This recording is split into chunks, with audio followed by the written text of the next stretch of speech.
chance to strap into the vehicle in practice before you actually launched? I mean, the first time you strapped in, that wasn't the first time. No, I don't think so. I think we'd been inside the vehicle quite a number of times. Going way back, our command module, 107, I had nursed it through the assembly process in California. And so it and I were old friends. And then very graciously, I invited Neil and Buzz to come aboard under certain circumstances that I was going to be the czar of the trio. But I invited them in, and then we had various exercises that prepared us to do our separate duties after launch. I think we're going to get a video here, and we're coming up on the exact time of launch, and let's take a look at this video that's coming up.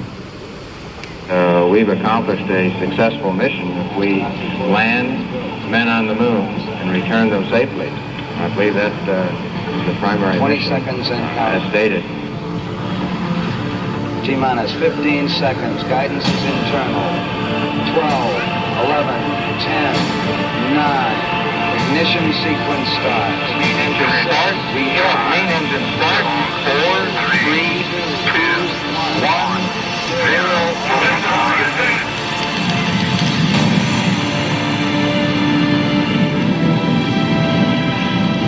Apollo 11 was about exploration, about taking risks for great rewards in science and engineering, about setting an ambitious goal before the world. We find for the first time that man has the flexibility or the option of either walking this planet or some other planet, be it the moon or Mars or I don't know where. And I'm poorly equipped to evaluate where that may lead us to.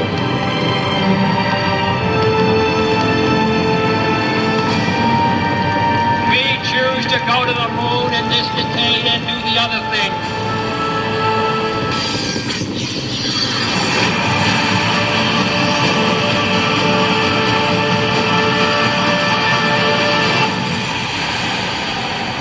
Perhaps the highlight for those of us in the LEM will probably be a successful touchdown. I really look forward to that the most this time. So, Mike, does that bring back any memories? You talked about what it was like watching a Saturn V launch. What did it feel like to ride that rocket? The feeling on board a Saturn V after engine ignition is quite different than what you might imagine. If you watch it from a distance, it makes a stately ascent, and you're quite aware of the gigantic power it is producing, 7.5 million pounds of thrust. But inside, it's a different situation. Inside, you're not worried about your power so much as you're worried about your steering.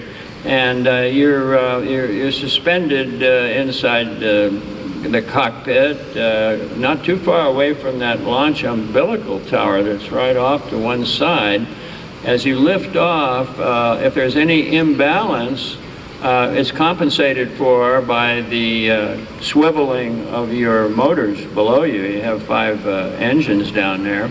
And as you ascend very slowly, majestically inside, different situation. You feel jiggling left to right, and you're not quite sure whether those jiggles are as big or small as they should be, or how much closer they're going to put you to that launch umbilical tower, which you do not very much want to hit right that moment.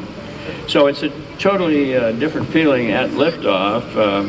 The nervous novice driving a wide vehicle down a narrow alley, and then once you clear the tower and things smooth out a bit, pick up speed, then it becomes more like you might imagine watching it from afar. You're more conscious of the gigantic amount of power below you.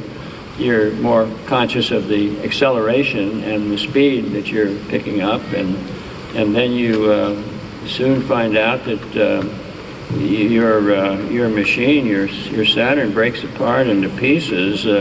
When it's finished with piece number 1, jettisons it, and that gives you a momentary skyrocket inside the cockpit. The cockpit is immediately full of not any fire or flames, but the vision, the idea, the sight of being surrounded by fire. Then when it gets through that little hiccup, from then on it's a quieter, more rational, silent ride all the way to the moon. What did it feel like when that second stage lit? Was that a pretty good kick? Second stage was a stage that we had worried about somewhat during its birth and genesis. They had the designers and the engineers had some difficulties with the second stage, and we were a little bit leery about how ready was this second stage for manned flight. Mm-hmm. But it was perfect, smooth as glass, much smoother than either the first or the third stage, and so it was our friend that day. Awesome. So at the end of that video, Neil was talking about being in the LEM down on the surface of the moon. And I know you've been asked this many times before, but I'm going to ask it again. What was it like being all alone up there in the command module while Neil and Buzz were down on the surface of the moon? You know, I was amazed that after the flight, well, by the way, we were locked up in quarantine after the flight with a huge colony of white mice because they were worried that we might have brought back some harmful pathogens from the moon, and they wanted to keep everything under observation. So I was always asked, wasn't I the loneliest person in the whole lonely history of the whole lonely solar system when I was by myself in that lonely orbit? And the answer was no. I felt fine. I've been flying airplanes by myself. That was being aloft in a vehicle was no novelty. I trusted my surroundings. I was very happy to be where I was and to see this complicated mission unfold. But the time that I was by myself, I was enjoyable, perfectly enjoyable. I had hot coffee. I had music if I wanted it. Good old command module, Columbia had every facility that I needed, and it was plenty big, and I really enjoyed my time by myself instead of being terribly lonely. I was not one iota lonely.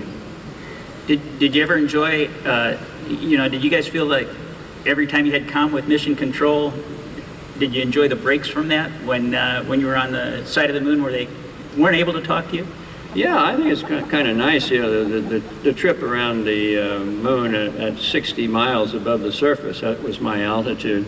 That's about a 2-hour deal, and of that, because it's almost like your radios can see around corners. They can't quite, but instead of being half of 2 hours, it was more like 40-some minutes of peace and quiet. And I enjoyed the peace and quiet.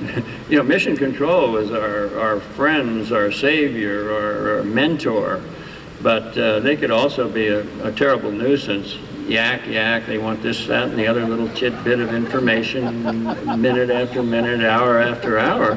So to have a peaceful period of solitude was far from being terrifying, was very pleasant, nice, easy, and I enjoyed it. So, did you have the opportunity to fly again? Did you choose to fly again or not fly again? And would you have liked to have walked on the moon? You know, I was flying in a T-38 one time with my boss, Deke Slayton, between Houston and the Cape here, and he said, well, Mike, I want to plug you in. And in Deke's jargon, I called it the knit 2 purl 1. You went forward, ding, ding on a backup crew, you popped up to a prime, ding, ding, and so forth. So what he was saying fundamentally was he was offering me, as I interpreted it, to be the commander of Apollo 17. And I said to him, well, listen, Deke, if this 11 doesn't work out, if we screw something up or something goes wrong, hey, I'm going to come back. You'll find me knocking on your door. But if everything goes like it's supposed to on Apollo 11, Deke, I'm out of here. And the reason I made that decision to leave was composed of various aspects, primarily involving the long interval. That would be another 3 years, I figured, in my life.